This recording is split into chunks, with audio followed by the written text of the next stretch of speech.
በበረሃሉ ከዱራሮት ጋር የሚኖሩ አባቶችን አውጥቶ መግደል ማለት ይሄ በስምንተኛው ሺህ ይሆናል ተብሎ የተነገረው ስለሆነ ዛሬ በሆኑ ሰዓት የሚያለቅስም የለ የሚተክዝም የለ እንዲሆነም የሚል የለም። ተቆርቋሪም ሰው አተናል፣ ሀግባ የሚልም አተናል። አባትም በእውነቱ መልእክት የሚያስተላልፍ ሰው አጣን፣ አገር ፈረሰች፣ አገር ተጎዳች የሚል ስለሌለ ሰዓት ይሄ ጦርነቱም በሰው የመጣ ሳይሆን በትንቢት የመጣ እግዚአብሔር የተናገረው ሰዓት ጊዜ ስለሆነ ይሄ እርስ በራሱ የመገዳደል ትውልድ በምክርም ይመለስ አይደለም። ዘመኑ ጊዜውም ሰዓቱም ስለሆነ እግዚአብሔር የተናገረው ሰዓት ስለሆነ በዚህ ሰዓት እርስ በራሳችሁ ትገዳደላላችሁ፣ ትተራረዳላችሁ፣ ትተላለቃላችሁ የተናገረው ሰዓት ስለሆነ ቀሳውስቶችም እኮ እየተሰው ቀሳውስቶችም ዲያቆናቶችም ከችግር ላይ እየደረሰባቸው ነው፣ ፈተና እየደረሰባቸው ነውና ምንም ሊሆን ስላልተሳካ በጦርነት በጉልበት በተኩስ በጥይት የወጣ ለውጥ የለም።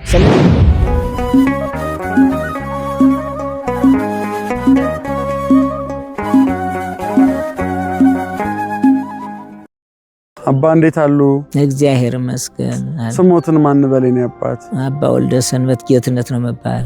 አባ ወልደ ሰንበት ያው አሁን እንደው በዚህ በጫካ ውስጥ ነው እንግዲህ ያገኘሁት። የቅዱስ ጊዮርጊስ ቤተ መቅደስን ለመስራት እየሞከራችሁ ነው እንዳያለሁት።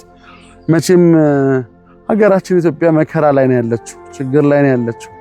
ይሄ ችግር እናንተንም ጎርቷል። እንደው እስቲ ምን ይላሉ ስለዚህ ስላለንበት ሁኔታ? አው ቅድም አባታችን እንደገለጹት ዘመኑ አሳዛኝ ዘመን ነው። ያው በስምንተኛው ሺህ ያው የተጻፈው የተነገረው ትንቢት የተቆጠረው ስባይ ደርሶብና ድሮ ሀገራችን ጎንደር የፍቅር የታሪክ የሰላም የጀግኖች ሀገር የሊቃውንቱ የቀሳውስቱ የዲያቆናቱ ያባወራው ሀገር ትልቅ ታሪክ ትልቅ ስም የነበረው ሌላ የማው ከኦርቶዶክሶች ከእምነት ውጭ ከፍቅር ውጭ ሌላ ያልነበረበት ሀገር ነበረ። አሁን ግን ይሄ ስምንተኛው ሺህ የተነገረው ነገር ደርሶብን ተፈጽሞ አሁን እርስ በራሱ እየተራረደ እርስ በራሱ እየተገዳደለ አባት ልጁን ልጅ አባቱን የሚገልበት የሚያጣፋበት የሚያሳድድበት ሰዓት ደርሰን በጣም አሳዛኝ ነው። ቅድም አባታችን እንዳለው ባለጸጎች ቤተክርስቲያን የሚረዱት ጉባኤ የሚረዱት ገዳማትን የሚያግዙ ደካሞቹን አቅመ ወላጅ የሌላቸውን አሳዳጊ የሌላቸውን የሚረዱ መቼስ እግዚአብሔር በታይ ባለጸጎች ነበር። እነሱ አሁን በመታገት ምክንያት በመዘርፍ ምክንያት በመገደል ምክንያት ሀገራቸውን ለቀው ወደ ከፍተኛ ከተማ ደው ሀገራችን ራቁቷን የቀረች አሁን የደቡብ ጎንደር የሚባል አሁን ምንም እንኳን የሚረዳ እንኳን ቤተክርስቲያን የሚሰራ እንኳን ጉባኤ እንኳን ገዳማት የሚገድም የተጀመሩት እንኳን ለራሱ እንኳን የዕለት ጉርስ ያመትልስ የሌለበት ሀገር ሆኗል። በጣም አሳዛኝ ሆኗል። በጣም ራቁቱን የሰው ድሃ የሆነበት ሀገር እናሉ የተባሉት አተንኛ ድሆች ብቻ መጻተኞቹ ችግረኞቹ ረሃብተኞች ብቻ ነው ያለን። ይሄን ደግሞ መቼስ እልፍ ያሉ ሰዎች በሰላም ያሉ በፍቅር ያሉ ሰዎች ካልሆኑ ከዚህ ሀገር እንኳን ለመረዳዳት እንኳን ለመተጋገዝ እርስ በራሳችን ለመኖር አቅቶናል። አስቸግሮ ያለነው ልንሰደድ ትንሽ ቀርቶናል እና ሀገራችን የጦርነት ውድማ ሆኗል። የጦርነት አደባባይ ሆኖ እርስ በራሱ ተጨካክኖ ድሮ ልጆች እናት አባታቸውን ይረዱ ነበር፣ እናት አባት ልጆቻችን ያግዙ ነበር እንጂ አሁን አባት ልጁን የሚያደባበት አባት ልጁን የሚገልበት ልጅ አባቱን የሚገልበት ወንድማማችነት ቀርቷል፣ ጓደኝነት ቀርቷል፣ ባልንጀርነት ቀርቷል። ስለዚህ ሰላማችን ደፍርሶ ሰላማችን ሃይማኖታችንም በቃ ውስጥ ለውስጥ እየተሸረሸረችብን ነው እና ስለዚህ ቤተክርስቲያን ረዳት አታለይ አጋዥ አታለይ ሀግባይ አታለይ መሪ አታለይ እና ስለዚህ በጣም እናንተ የውጭ ወገኖቻችን ዘመዶቻችን ቤተክርስቲያኖችን እርዱ፣ ደካሞቹን እርዱን።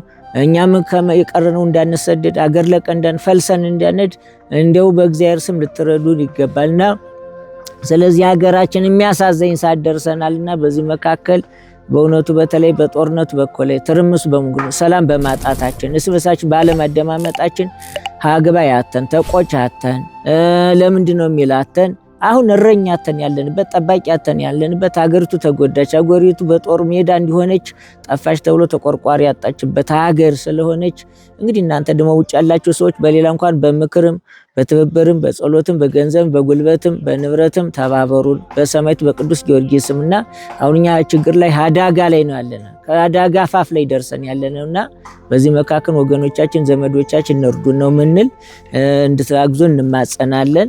ያው በዚህ ምክንያት በዚህ በችግር ነው ያለን ለማለት ነው። እንደው የኔ አባት ጦርነት ቤተክርስቲያንን ይጎዳታል እንደው አሁን ማለት በዚህ ጦርነት መቼም ጦርነት ላይ ነው ያላችሁት። ከዚህ በፊትም በጦርነት ነው ያሳለፋችሁት እዚህ ጎንደር። አሁንም ጦርነቱ እና ቤተክርስቲያኒቱ ይገናኛሉ? በጣም ይገናኛል፣ በጣም ይገናኛል። ቤተክርስቲያን ማለት ሰው ነው። ቤተክርስቲያን ህንፃ ማለት እኮ ህንፃው ቤተክርስቲያን አለ። ሰው የመጀመሪያው ህንፃ ማለት ሰው ነው። ሰው የእግዚአብሔር ማደሪያ የሰው መገለጫ ነው። ከአንድ ቤተክርስቲያን አንድ ሰው ይበልጣል። ምክንያቱም ይሄን ሰውን የገነባው ሰው ማለት ህንፃ እግዚአብሔር ነው። ይህን ግን ሰውኛ በገንዘብ በንብረት በእውቀት የምንገነባው ነው። ሰውን ግን አህለ እግዚአብሔር ሊገነባው ሊያንጸው የማይችልበት አጋጥ እና የጦርነት ለቤተ ክርስቲያን ለገዳማት ለትምህርት ቤትም ችግር ፈጥ ምክንያቱ ሰው ከሌለ ሰው ሰላም ካልሆነ ሰው በጤንነት ከሌለ ቤተክርስቲያን እንዴት ሊሰራ ይችላል? አንደኛ የሰው ዳጊውን ወጣቱን እያጣ ነው፣ ጀግናውን እያጣ ነው። ቀሳውስቶችም እኮ እየተሰው ቀሳውስቶችም ዲያቆናቶችም ከችግር ላይ እየደረሰባቸው ነው፣ ፈተና እየደረሰባቸው ነውና ምንድን ማድረግ አለብን? አሁን አባታችን እንደ ወጣቱ አዛውንቱ ጳጳሳቱ ሁሉ ምን ማድረግ አለባቸው? እንደ ሀገራችን ሰላም እንድትሆን ማዘን ያስፈልጋል፣ መጸለይ ያስፈልጋል፣ ሱባኤ መያዝ ያስፈልጋል። ያው አሁን በሌላው በኩል ላይ ምንም ሊሆን ስላልተሳካ በጦርነት በጉልበት በተኩስ በጥይት የወጣ ለውጥ የለም። ስለዚህ አሁን ለውጥ ብለናል የምንቀርበው የሰው ልጅ ንስሐ እየገባ ይቅርታ ጠየቀ ወደ ፈጣሪው መቅረብ ወደ አምላኩ መቅረብ። ራሔል ብታለቅስ ነው እስራኤልን ከኤርትራ እንዲወጡ ያደረገ። እንባ መሰላል ነው፣ እንባ ድልድይ ነው፣ እንባ መሸጋገሪያ ነው። ንስሐ እግዚአብሔር ጋር የሚያገናኝ የሚያስታርቅ እስከሆነ ድረስ የሰው ልጅ ይቅርታ ጠይቆ አሁን ጦርነቱ እንዲቆም እንዲታገስ እንዲበርድ የተቃጠለው እሳት የተያያዘው እሳት እንዲበርድ በሐዘን በልቅሶ በትካዜ በፍቅር በሰላም መሆን ስለሚያስፈልግ ከላይ አባቶቻችንም ይህንን ነገር አውጀው መልእክት አስተላልፈው የሰው ልጅ እንዲጾም እንዲጸልይ እንዲሰግድ ማድረግ ነው። የሰው ልጅ የተቀጣጠለው የሚበርድ በጾም በጸሎት ነው።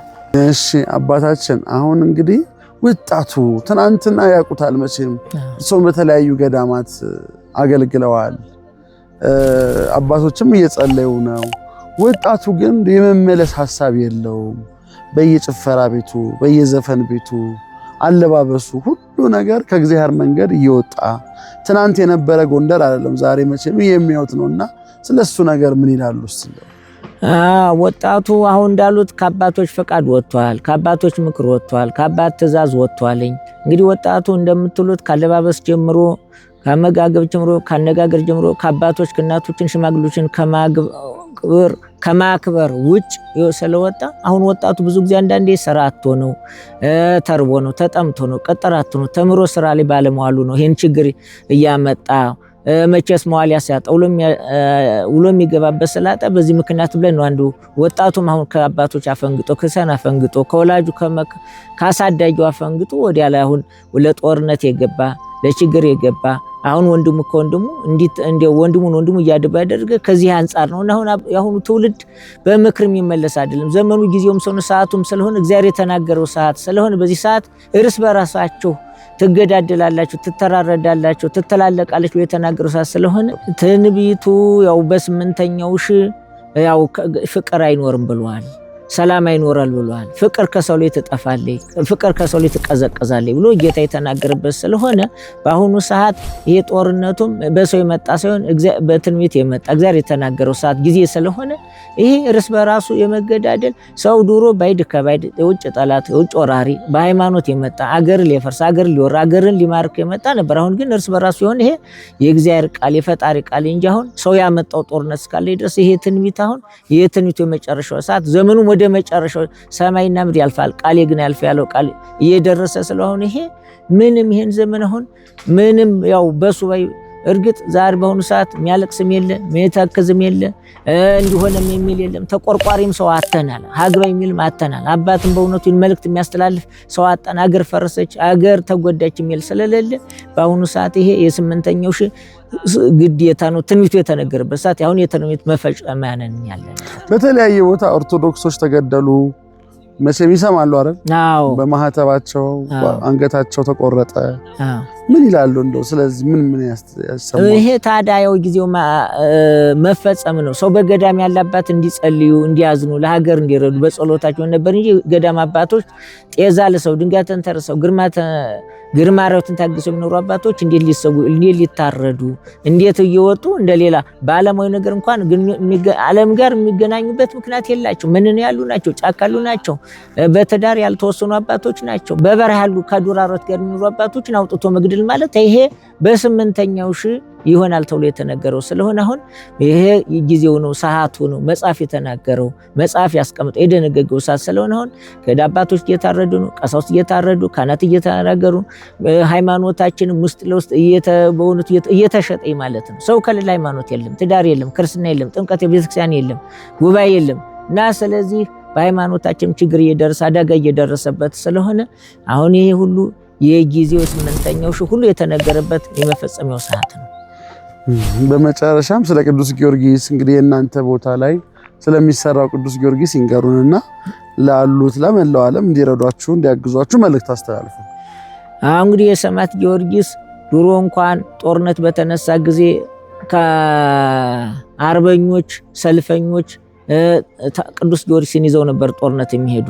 ምክንያቱ አድዋ ላይ ጦርነት ቅዱስ ጊዮርጊስን ተሸክመው ድል አድርገው ማርከው ጠላትን አሳፍረው ወደ ሀገራቸው የተመለሱ የሰማዕቱ ቅዱስ ጊዮርጊስ ነው። ቅድም እንደነገሰ ቅዱስ ጊዮርጊስ በ20 ዓመቱ ጀምሮ 7 ዓመት ሙሉ ተጋድሏል። ለዚህ ለቅዱስ ጊዮርጊስ በዚህ ተጋድለው ደግሞ 7 አክሊል ወርዶለታል። 7 አክሊል የወረደለት ፈጥኖ ደራሽ፣ ለሀገር ደራሽ፣ የእግዚአብሔር ባለሟል፣ እግዚአብሔር የመረጠው፣ እግዚአብሔር የቀደሰው፣ ብዙውን ዓለምን የሚያድን ስንት ቃል ኪዳን የተሰጠው ሰማዕት ነው። እንግዲህ ቅዱስ ጊዮርጊስ አንዲት ራስ ነው 7 አክሊል የወረደለት የብርሃን አክሊል እንደ እልፍ አእላፍ መላእክት የወረደለት ነውና የሰማዕት በሀገሩ በርከት ያሉ ጽላቶች ቤተክርስቲያኑ ተመስርተዋል። እና ይሄንን አሁን እንደምታዩት ጀምረን ያው ቅድም እንደተነጋገርን ሀብታሞች ሄደዋል፣ የሚረዱት ሄደዋል፣ በጎ አድራጊዎች ሄደዋል። ረዳት አተናል ተቸግረ እዚህ አካባቢ ያለነው እንኳን ቤተክርስቲያን የምንሰራበት ሀብት ንብረት ጉልበት ሌላ ማተን ስላለና እንግዲህ እናንተ ወገኖቻችን ይሄን የተጀመረ ቤተክርስቲያን እናንተንም እኛንም እንዳያስፈረድብን እናንተንም እኛንም እንዳያሳት ተጀምሮ ቀረ እንዳይባል የቤተክርስቲያን እንደ በእግዚአብሔር ቸርነት በሰማዕቱ ግዣ ተባበሩና ከፍጻሜ ደርሶ የደስታው ተሳታፊ እንድትሆኑ እንድንሆን እንማጸናችኋለን ብዬ ነው የምለምን። መርቁ በመላው ዓለም ያለው ኦርቶዶክሳውያን መርቁልን፣ ባርኩልን። አባታችን በመላው ኢትዮጵያ ያላችሁት ኦርቶዶክስ በውጭ በውስጥም ያላችሁት ህዝቦችም ወገኖቻችን በነፍስ ስጋ ይጠብቃችሁ፣ በረከቱን ያድላችሁ፣ የእድሜ ባለጸጋ ያድርጋችሁ። የነ ማቱሳላን እና አብርሃምን የስቅና ይኩን እድሜ ይስጣችሁ፣ ሁልጊዜ ከስጦታው ቦታ ያውላችሁ፣ ሰላሙን ያደፍረስባችሁ። አምላከ እስራኤል ለንስሐ ሞት ያብቃችሁ፣ ለስጋው ደሙ ያልበቃችሁ ለስጋው ደሙ ያብቃችሁ፣ ለንስሐ ያልቁ ለስጋው ያብቃችሁ። ሰማዕቱ ተፈጽሞ በእውነት ሰማዕቱን እንዲያው በዓይነ ሥጋ በዓይነ ሕሊና ሰው በዓይነ ሥጋ እንድታዩት እንደንተ ያድርግልን። የሰማዕቱ ረድኤት በሁላችሁ ድረሳችሁ። ሰላም ለሁላችን ያድርግልን። አሜን። አባታችን